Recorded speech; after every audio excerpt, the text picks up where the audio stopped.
Hello everyone, today we are going to learn basic SketchUp 2026 how to copy a long path.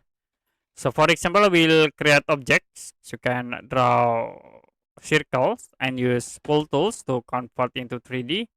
Now I will make group this object. The next we create for the path object. So we'll use the arch tools to create arch for path. And the next, if you want to copy these objects along path, you can select the path object, and we use the path copy add-ons.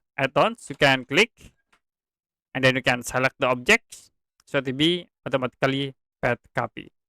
If you want to change for the size, you can tap 200, press enter to be distance between object 200, or you can set like 1500. This is 1500. So that's it for the basic SketchUp 2026 how to copy a long path.